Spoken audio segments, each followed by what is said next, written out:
Hello, fellow Liberals. Welcome to the session titled Liberal International, Liberal Values and Leadership in the Decade Ahead. I'm Art Eggleton, a former mayor of Toronto back in the 1980s, an MP for York Centre and a cabinet minister in John Chrétien's government of the 90s and the early 2000s, followed by a session in the Senate of Canada until I retired about 2 years ago. Now, I moderate this panel today in my capacity as president of the Canadian group of Liberal International. We're an organization made up of liberals with a capital L and liberals with a small l. We're an organization that is affiliated with Liberal International, which is a worldwide association of liberal and progressive democratic political parties and non-party organizations such as this, our Canadian group, for the purpose of advancing liberal democracy and liberal values. In other words, we work with like-minded liberals in a multilateral effort to advance common interests. Liberal International was first established in 1947 in Europe, arising from the ashes of World War II, determined to advocate for human rights and other liberal principles. Canadians, mostly through the Liberal Party of Canada, have been involved since the beginning. And never has there been more needed time than these for liberalism, because liberalism is under attack in many parts of the world with the rise of authoritarianism and toxic forms of populism and nationalism.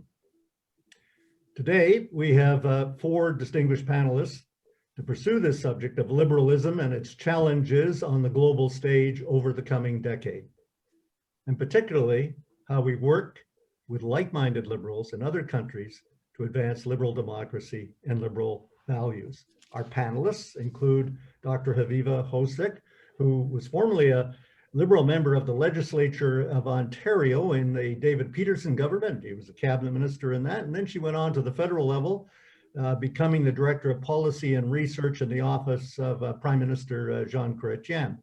That was between 93 and 2000, and then subsequent to that, becoming the President of the Canadian Institute of Advanced Research, and then also following that, taught in the School of Public Policy at the University of Toronto. Now she's a lifelong feminist. She worked with voluntary organizations such as the Ontario Committee on the Status of Women and was president of the National Action Committee on the Status of Women from 84 to 86.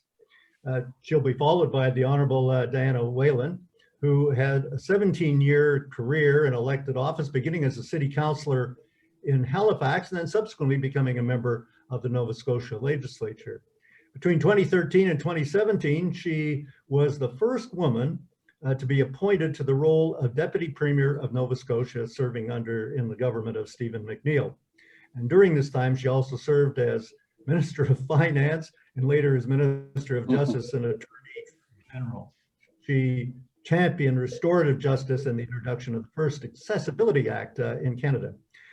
Diana is an active volunteer, served on numerous professional community boards, including chair of the Transition Committee for the new Liberal Premier of Nova Scotia, Ian Rankin. Following, the Honorable Dr. Lloyd Axworthy, who is chair of the World Refugee and Migration Council. Now he served 27 years in elected office, first in the Manitoba legislature and then in the House of Commons of the Canadian Parliament, holding several cabinet posts, notably Minister of Foreign Affairs. He was known for his work, and I can tell you this personally because I was there then too.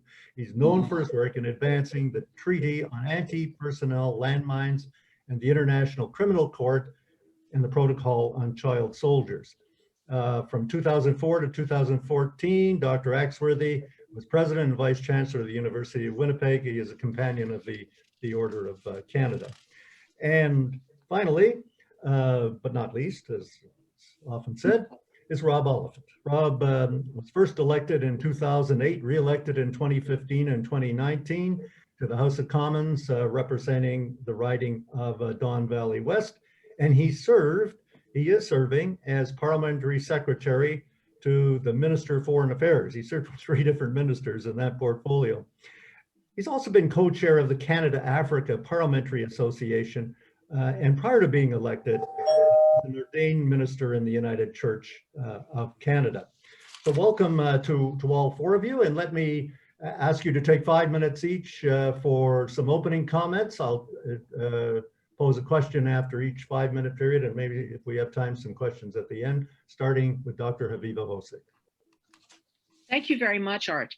I'm going back into, in some ways, my own family history to give us a rather pessimistic story about what we're up against.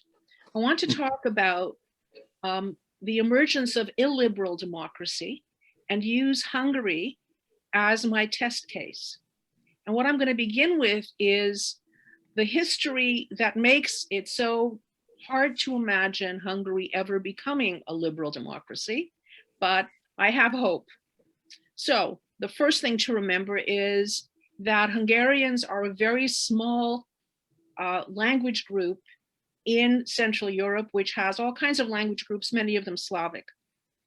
And as a result of the First World War and the dismantling of the Austro-Hungarian Empire, Hungary was also dismantled, or rather the Hungarian parts were thrown to different pieces. So what is now Hungary is a small subset of all the Hungarian-speaking peoples who are also in Slovakia, in Croatia, in northern Romania, and in Ruthenia. I will spare you the rest of the details of geography. The other thing to remember about Hungary is that it was conquered by the Turks, who stayed for 150 years, from the middle of the 16th century until the end of the 17th. And this has made Hungary and Hungarians uniquely paranoid, they have good reason, and also extremely defensive about their own culture. And so the other thing to remember, also not good, is that Hungary joined the Axis powers in 1940. So not a great place. After the Second World War, they were taken over by the communists. And there are many pre-existing fissures in this society, including a huge fissure between Budapest and the rest. And it's not that Budapest, only that Budapest was the capital, joint capital of an empire. It's also that Budapest is seen by the other Hungarians as a city full of Jews. And the difference between the Jews and everybody else is a very big difference in Central Europe, and it still is. And it's actually the part of Central Europe that has the largest number of Jews to this day. Now, you know, when the current Prime Minister, Viktor Orban, was elected, he clearly had a plan to dismantle what was then a very imperfect democracy, but nonetheless a democracy. So he has basically changed the electoral rules after 2006, when he lost his second election, after he won election in 2010, changed the electoral rules, created dual citizenships, which invited the people who live in what they call Greater Hungary to be given the vote in Hungary. Then the other thing he did was undermine the independence of all the other institutions, the judiciary, the universities, and all other aspects of governance. And since that time, when he changed the rules and undermined the independence of everything, he also has gotten all of his friends to buy the news channels and newspapers, and they now speak only in the voice of his government and what he cares about. And even in this September 20th, September 2020, he took over the governance of the University of Theater and Theater Arts. So basically controls everything possible, has a whole bunch of his friends who have behaved the way Russian oligarchs have behaved. And so here he is as part of the European community, behaving like Vladimir Putin. And he seems to be almost impossible to dislodge. So I'm going to give him as a test case of, could we ever get Hungary and that part of Europe back to the kind of hopes we had for them when the wall fell and it looked as if Central Europe was coming in the direction that we would be happy with, which was to create liberal democracies. I I guess I want to start with a hard example. I certainly have started with one that it's hard to imagine how it could get fixed. Thank you, Aviva. You know, I think we all know many Canadians of Hungarian origin and love them and appreciate the kind of contributions they've made to our country. And as one has been to Hungary many times, it's a lovely country, and I've enjoyed being with its people very much. But we do remember also back in the 50s when we opened our doors to many Yes. refugees who came from Hungary. But we do, I think a lot of us recognize this downfall of democracy that seems to be going on in that country.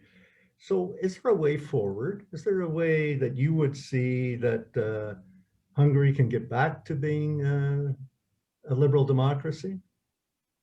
I wish I could say I'm sure that it will or that it can. I think it's one of the problems is that the European community of which it is a part has not been willing to take any difficult actions to challenge Orban and his behavior. And so it becomes harder and harder to imagine what the rest of us could do. The other thing that's happened is that in the last decade, 1 million people have left Hungary, and it's a country of 10 million people. So 1 million people have left. And what I don't know how to think about is whether the fact that they've left and they might want to come home someday could make a difference, or that the fact that they've left dooms them to continue to be the kind of society I've now described. And I think it's, you know, for me, this is personal because my mother, though she was born in Czechoslovakia, really was Hungarian. And it's a very sad thing to see. And I don't know how anyone other than part of the European Union could make a difference in changing the way the place is currently run. Well, the third largest group, I think, in the European Parliament are people who are members of the Liberal Alliance, and Yes. maybe they can help push the issue further there. Let me now, thank you very much, Aviva. Let me now turn to Diana Whalen. Thank you very much, Art. And it's a real pleasure to be here and join you on this panel today with the other panelists. You know, we've talked, I'm a member of Liberal International here in Canada. As you know, I'm your regional director in Atlantic Canada, and very interested in the work that we do and how it connects internationally. And so I've chosen today to talk about climate migration. And in our Liberal International central office, the Secretariat in London, they have 3 main areas that they're focusing on right now. And you'll see it on their website, or if you look into Liberal International. But human rights is always very, very top of mind. Fair trade, and their third one is climate justice, and they have a climate justice committee. From that committee, they have a subcommittee that looks at several subsets of climate justice. But I think before I even go there, that the very term climate justice, I think, is interesting. They're not talking climate change or the science of climate. They're really talking about it with a justice lens, a lens that says, you know, how do we look at this globally, and how can we be fair to, you know, responding to the needs of countries that maybe can't respond. And I think that's really important. And just to use the word justice, you know, in that, to keep it framed in a way that this is a global problem. And, you know, whatever aspect of climate change you're looking at, there's the element, there are people in the world that can't, countries in the world really that can't respond. So very important for us to keep that in mind. And one of the committees, there's 3 committees that the Climate Justice Committee has. One of them is the Climate Migration Committee. And that one is chaired by one of our Canadian members of the Canadian group of Liberal International, David Zimmer from Ontario. I believe he's a former member of the legislature in Ontario. And we're very pleased to have that kind of representation on one of the committees at the top level, really, of the organization. The other areas they're looking at in climate, which is important too, are climate and women and sustainable economy. Those are the 3 subcommittees that they have. But David's been doing the work on climate migration. And I think it's bit unfortunate on the timing. There is a policy report that they have written, and it goes mid-April to the Secretariat in London for them to approve. And I know there's been a lot of work done. The committee, of course, there's an advantage these days with Zoom. The committee's been able to meet frequently and with a lot of experts. They've had economists and biologists, sociologists, and so on to speak to them and help them to prepare this report on migration. And when that report is approved by the Secretariat, it will be available for us all to see, which I wish I had seen it in advance, but I've been able to chat to David. At the same time, it's going to be prepared with the eye to taking it to the UN Climate Conference in Glasgow, which is in November. And I think that's really important for, shining a spotlight on the importance of us preparing really for something that's happening already, the impacts of climate change, the migration and population movement, and impacts around the world. And when you start to look into this, one of the things I found very interesting is those impacts are within nations as well as international. So when we talk about the migration, it could be akin to what happened during the Dust Bowl of the 30s, really. 2.5 million people were displaced from the West. They descended mostly upon California, created a lot of really awful behavior. That's not the best word in the world, but in California at one point they had blocked their borders, stopping migrants from coming into California. There was a lot of discrimination and prejudice within, against Americans within their own country. And, I think we can expect to see, again, a movement of people, within Canada, perhaps, certainly in the US. There's already a feeling that water is becoming short in certain parts of the South with droughts. The rivers are being diverted. So water is a big issue as it gets into the southern states, and the population has grown so much there. But the heat waves are so great that people really are seeking a more livable climate. And they say there's already signs of them moving north in the US. So, with the sort of storms that we've seen and the impacts are so great when we're talking climate change. It's, I'm looking 30 seconds. I've looked at things like droughts and floods. Canada has seen tremendous floods every spring. We're looking at flooding across the country. I was so aware of that last year. And we've got climate sea level rises, which are going to affect places like here in the Maritimes where I live. There's the prospect of Nova Scotia becoming an island if our little isthmus is filled with water, which is honestly something that could happen in the lifetime of people alive today.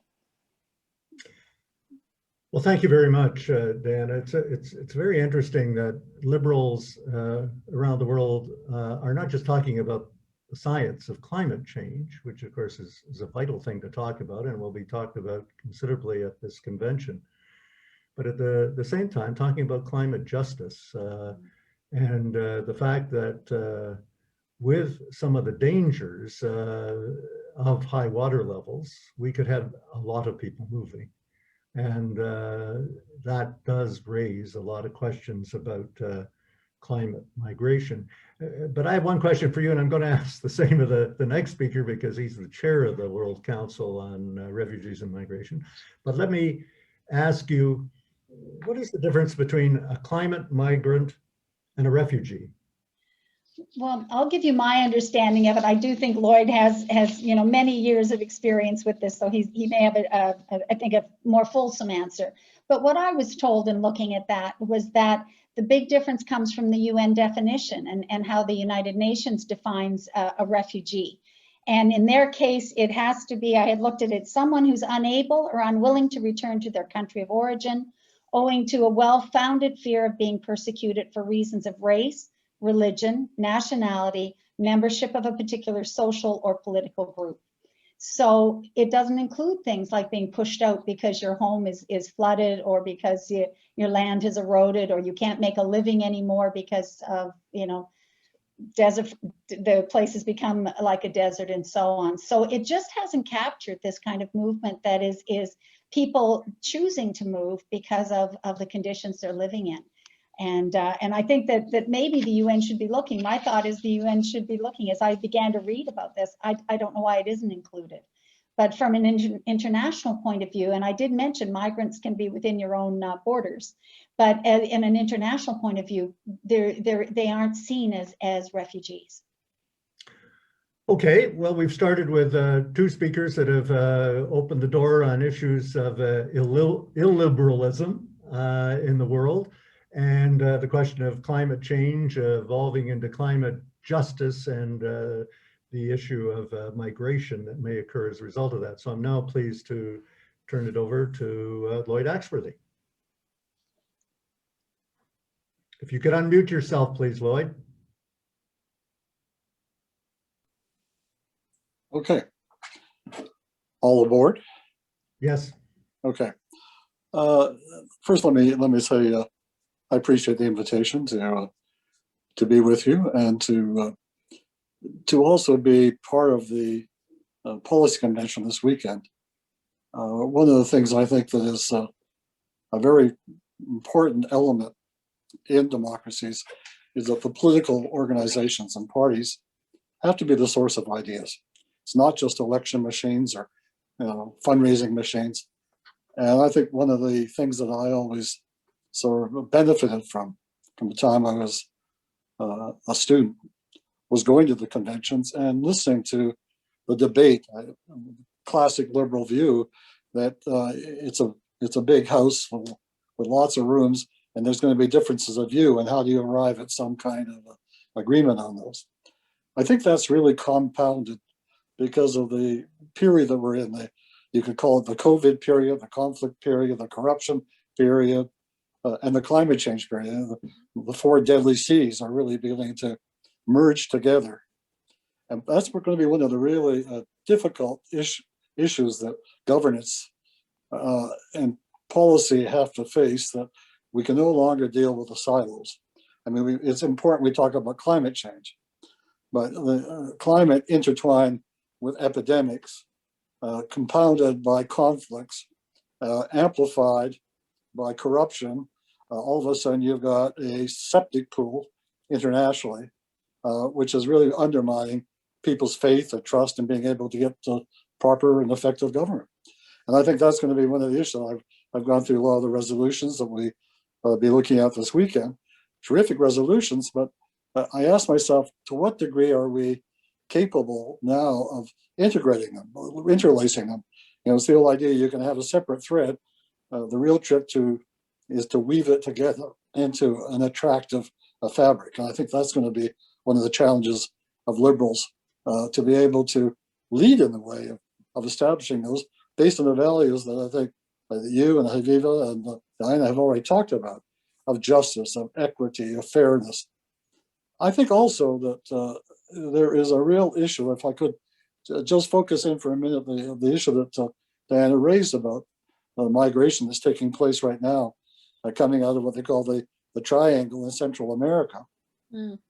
Our council is working with a group of other sort of organizations in Mexico and the United States to work on a kind of a North American approach to this, because we're saying migration affects us all. There is no immunity from movement, and depending on whose prediction you read, the impact over the next 10 to 15 years, we're talking not about hundreds of thousands, we're talking of close to 100 millions of people. As Diana properly points out, the old definition that goes back to 1951 on the Refugee Convention was a product of its history.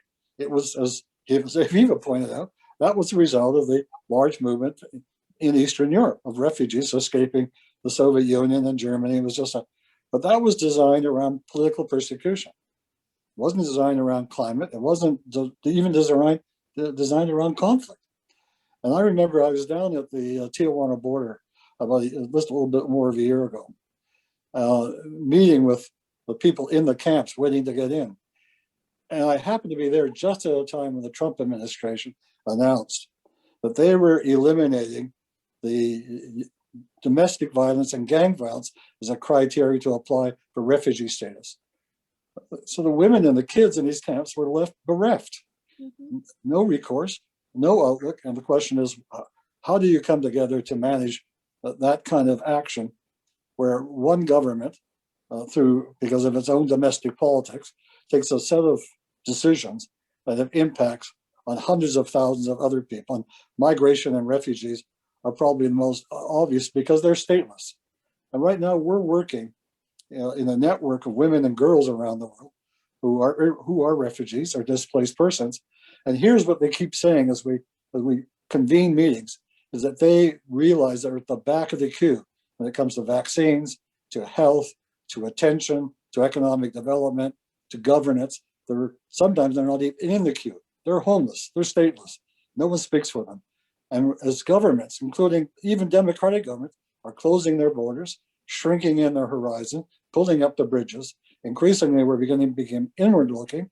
And the old idea of being international, global, is becoming a receding commitment and value. And that's where I hope this convention is able to kind of open that up a little bit and have a real serious discussion of how do we as liberals deal with the strangers at the gate. Well, thank you very much, Lloyd, for setting that tone. That is something that I hope does get talked about at this convention. Let me ask you the same question I asked of Diana, because of your wide experience in terms of being chair of the Refugee and Migrant Council. Just how severe do you see this climate migrant situation becoming? And is it like a lot of other things we're not prepared for? And what do you see as the difference between a climate migrant and a refugee? Are they really going to be the same people? Are we going to process them in the same way and let them hold off in a camp for years before they get into this country?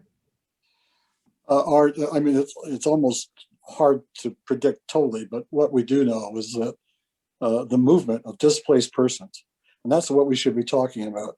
It's forcible displacement, and that you're either being forced because a 14-year-old child soldier has an AK-47 up your nose, or that you no longer have water to grow a crop, or that you have been ethnically cleansed or sexually discriminated against because if you're LGBTQ. All these reasons are forcing people to move, but our systems of managing it are falling apart. Every government is kind of beginning to shrink its horizons a little bit. And that, to me, says that there has to be a new paradigm, a new framework. But people are very reluctant to open up discussion about the definition of refugees displacement because they're afraid that it happens. All those bad guys you've been talking about, the Hungarians and the Russians, and they will use it to basically crater the whole refugee system. As you know, the Chinese, the Russians, and the Brazilians. I mean, you use this name, the cast of that posse of people who are trying to undermine some sense of collaborative order. Being a refugee is probably the most vulnerable one because if you lose any of that framework, you're helpless. You're totally helpless. There's nobody there. There is no safety net. There's nobody to represent you in Parliament. There's nobody to provide a public health program. And that, to me, I think it's one of the real dangers. Can I make this one point, and then I'll leave everybody else? To me, one of the biggest challenges of liberal governments, including our own here in Canada, is how do we begin to really look at, not at the world through domestic eyes or international eyes. We have to say it's the same dimension. What you do domestically, what you do on rights, what you do on equity, what you do on discrimination, that really sets the pathway you're going to follow internationally. And we need to have an awful lot more of our own domestic reform being reflected into a global system. And that, excuse me, and that's where Liberal International has a role to play. It's the conduit, it's the vehicle by which those kind of conversations amongst liberals have to be held. Thank you very much, Lloyd. And let me go over to Rob Oliphant.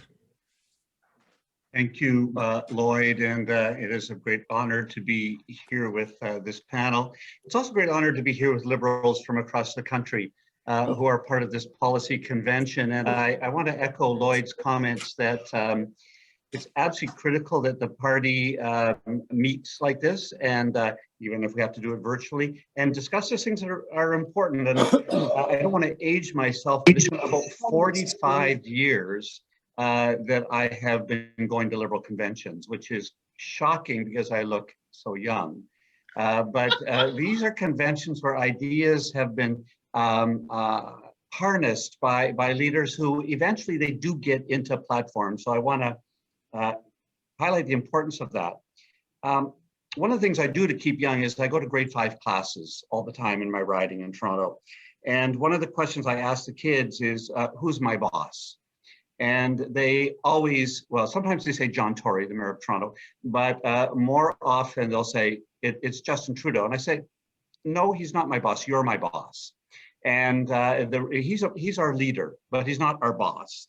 And this engagement is something that we all need to do. Regardless, I do want to begin by quoting him because there are days when he feels like my boss. And Justin Trudeau said pretty recently, Canada is a country rooted in diversity and openness. We are a trading nation. We are collaborative and influential, but not big enough to shape the course of international affairs on our own. For these reasons and more, Canadians directly benefit from global cooperation, multilateral institutions, and international relations governed by widely accepted rules and principles. And that is, I think, what Liberal International and what the Liberal Party of Canada needs to be engaged in is a conversation about what are the challenges to the international rules-based order, to the multilateralism that Canada depends on and contributes to, and to the rule of law, countries of the rule of law and liberal democracies. And I think it would be, obviously with COVID-19, we are seeing vulnerabilities. We are seeing cracks in those things. We're seeing the rise of authoritarian regimes.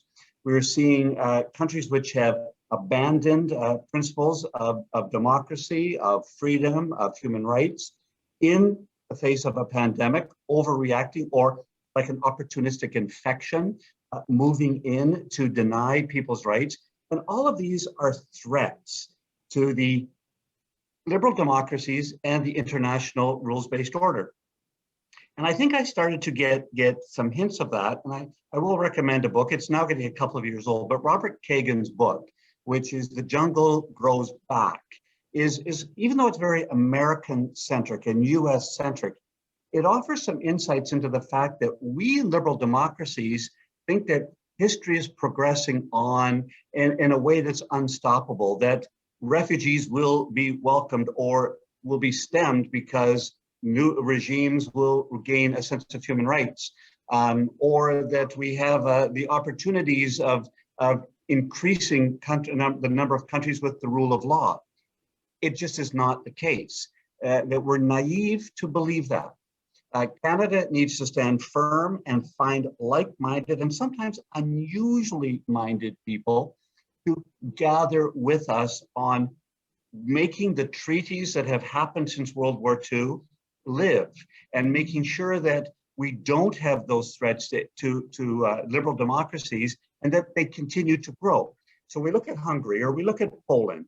We obviously, in the non-democratic worlds, like China and Russia, we look at places where arbitrary detention and coercive diplomacy are becoming too common. And Canada cannot stand up to that on our own. We need to stand with like-minded. So whether it's in China, where we are facing the arbitrary detention of 2 Canadians, Michael Spavor and Michael Colby, we can't do that alone. We need to gather a community. Whether it's Navalny in Russia, we need to gather a community, make a statement. With respect to Uyghur in China, the Uyghur people in China, we need to gather like-minded countries to stand firm, to solve the problem of Rohingya being stateless people driven out of Myanmar and no concept of being able to go home. And so we stand on a precipice. And I think Canada, the Liberal Party of Canada, it's never been more important that we stand strongly by our values about multilateralism, international rules-based order, the rule of law, find countries that are with us and celebrate that with them and push on those issues with them, and also find countries that are not following those and stand up to them to find ways that will further their understanding that when we honor human rights, when we keep our treaties, when we engage in the world, we will all benefit. and that the poorest among the world's countries will benefit when we're all benefiting together. And so will the richest. So thank you. As I said earlier to the group, I'm a preacher. I can go on a long time. It's impossible to sum up the importance of a liberal international, small l, small I, as well as the capital L liberals of the world to make a difference. Thanks. Well, excellent points. You would never put me to sleep listening to your sermon as I just heard it. It was music to my ears. Let me ask you a question, and I ask it from the context that you're also the co-chair of the Canada-Africa Interparliamentary Group. Liberal International has begun to pay a lot more attention to Africa. In fact, for the very first time in our history, we have an African-based president, Hakima El Haiti, who is from Morocco. And she has helped to build up relations with a number of African countries. And some of them are very difficult. There are people who call themselves small L liberals or progressive Democrats who are constantly persecuted and jailed in different places because of dictators, authoritarian governments, civil wars, of course, and other kinds of conflict also are a big challenge in many African states. So how, you have some understanding of Liberal International, and of course you have some understanding of Africa. How important is that to be working in Africa, or what would you suggest needs to be done further that liberal parties and non-party groups like ours can help out to increase capacity for democratic government in Africa? One slight correction, when I became a parliamentary secretary, I had to give up being co-chair of Canada-Africa. And of all the things I had to give up, that was the hardest. Because for the last several years, working with a conservative senator, Senator Andrzejczyk, Renal Andrzejczyk, I had the opportunity to really engage fairly deeply in over 20 countries in Africa. And every time I went to a country and leading a parliamentary delegation, I would call the then Secretary General, Emil Kirios, and say, Emil, hook me up with someone in a particular country who would be a like-minded. And whether that was in Egypt or Kenya or Rwanda or South Africa, Namibia, etc., all around the continent, I developed a network of people who were struggling in most places to find a way for liberal democracy to emerge. I think it'd be an understatement to say that we're still in a post-colonial world in African countries. And you can see these histories of a colonial government followed by an emergence of a democracy, parliamentary usually, sometimes more of a republic, but usually parliamentary. And then a dictator coming into play, then a dictator being replaced by another dictator, and there being a military coup, and then a change to the constitution, and then a third constitution, and slowly, and many of us want to give up on Africa because of that. It just makes me want to get in there more, because there are people there recognizing that we have to allow Africa to be African.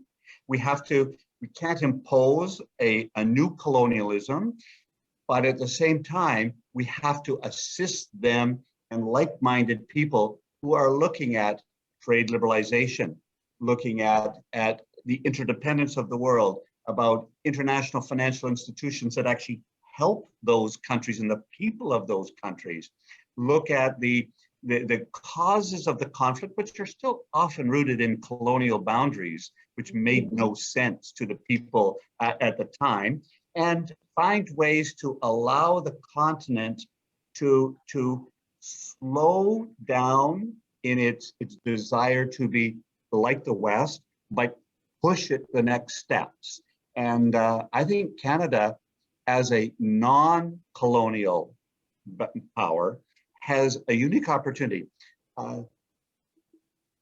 Nous parlons en français et en anglais. We have the two languages here. We have Portuguese speaking as well, but we have people that are African in nature, We have the languages that can help. And we have, I think, a connectivity with the people of Africa that allow us to do it. And if we don't do it, watch out, because China is finding the best source of their development to be in Africa. Turkey, Egypt are taking roles in Africa that we want to say, we want those independent countries to arise, and Canada should foster them. And if we can deal with conflict using our feminist approach to foreign policy, international aid, and peacekeeping, I think there's a chance. I think there's a chance for Africa to emerge in this century, and we'll all be better for it.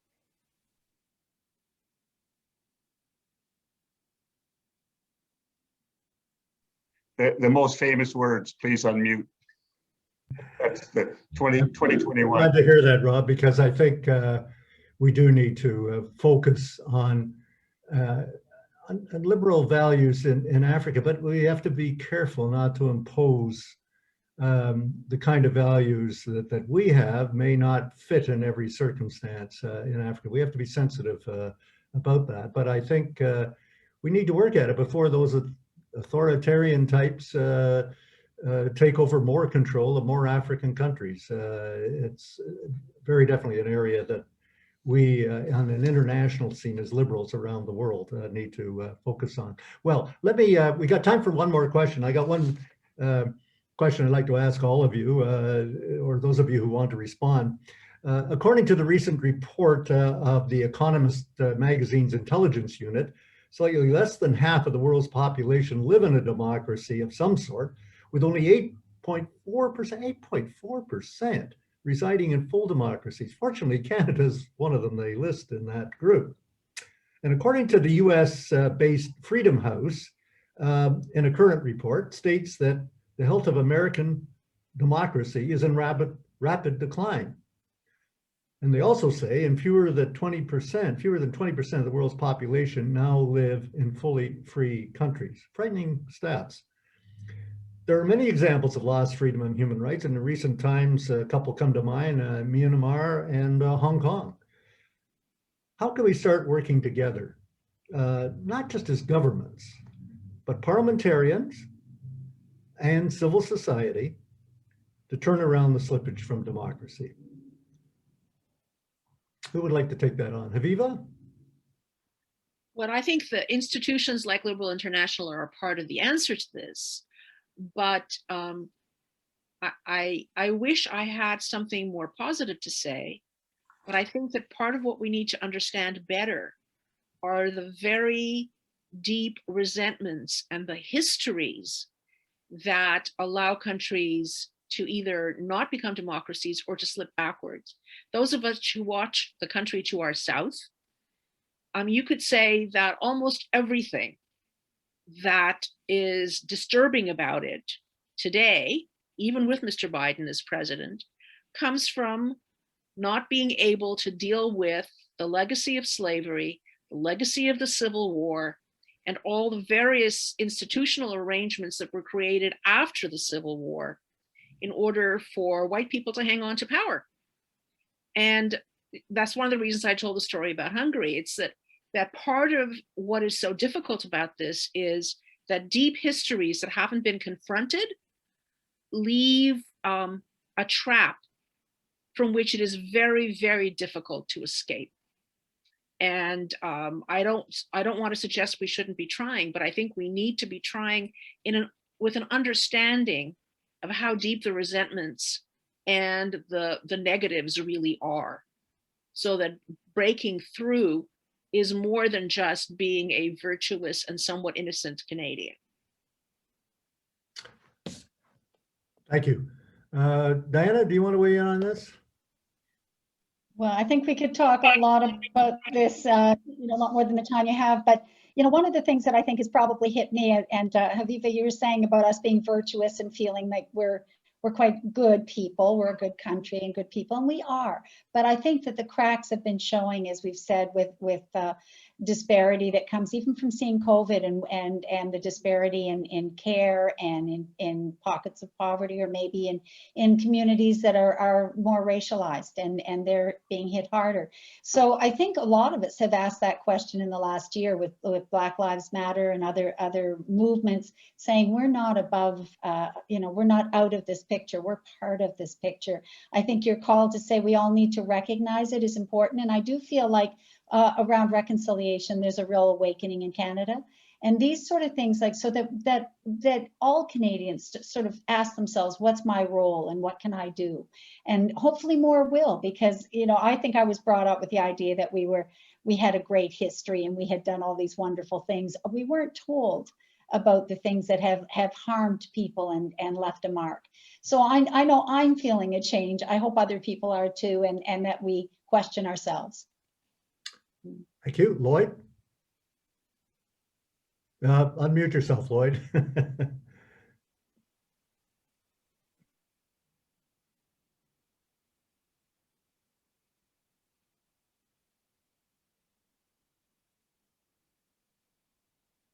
No, you still need to unmute yourself. There we go. That's Okay, I'm going to use one word to describe what my reaction to your question. It's called security. In Africa, as in other places, you've got a natural security at risk through climate and change. You've got a sort of national security where countries are no longer able to protect themselves. And you've got a human security where people can't protect themselves against their governments, whether it's ISIS in Nigeria or Mali, or it's the Ethiopian government and Tigray in the Horn of Africa, Central African Republic falling apart. We have really withdrawn from the time, and I'm saying this when we talked about a responsibility to protect, that we all had a responsibility to make sure that people weren't unduly violated. We don't talk about that anymore. The United Nations Security Council is paralyzed. There is no institutions really. And I go back to Oliphant's point, but we have to work with groups like the African Union or ECOWAS to make sure that we have to define what kind of resources that we can help share that then can be delivered at the local community level. One thing we're learning about international development, it can't be effective if it's top down. It has to be done so it's delivered at the community, local, municipal level. And I would say one thing, or you're a former mayor, one thing we have to do about public health and climate is to find a basic role for cities and municipalities and local communities to become the sharp end of the stick. And we have to stop thinking of, quote, national governments as the savior, but more like the supplier and the enabler. I think that's one way I think that we have to make our commitment and start thinking differently away from the conventional wisdoms we've been following, which I think, as Diana said, COVID has shown us just aren't working anymore. Yeah. Okay, we're just about out of time. Rob, a very quick word. My word would be security, but also inequality, disparity. Yeah. The biggest threat, I think, to our world is when women are not equal to men, when people don't see economic opportunity because they are being oppressed, when people are in conflict, and the poorest among us in our world are being used as fodder in people's power grabs. And so if one thing Canada can do would be to continue with our feminist foreign policy, our international development policy, our peacekeeping policies to make inequality, to just lessen that gap, to bring us together.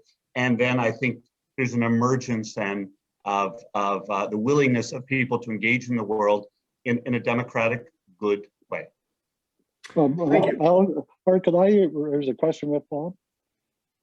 Has anybody in the Canadian government considered coming out publicly to support a woman as the next UN Secretary General, based on what you've just said?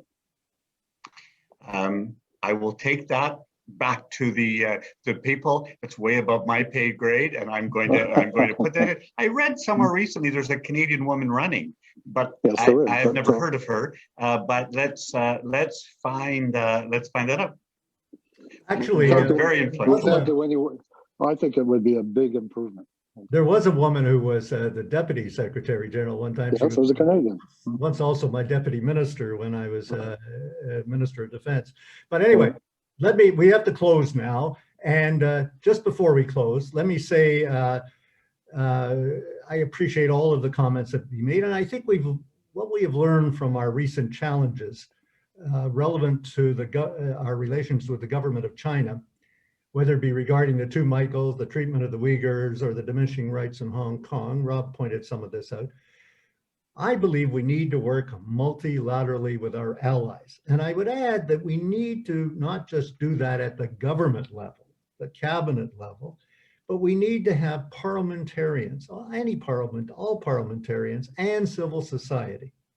And with like-minded liberals through Liberal International. So with that, I say thank you to our distinguished panelists for their contribution. Thank you to the Liberal Party of Canada and to the convention organizers and all those who've listened to our discussion. Thank you. Mm-hmm. Thank you, Art. Thank you very much, everyone. Goodbye, everyone. Thank you. Bye. Bye-bye.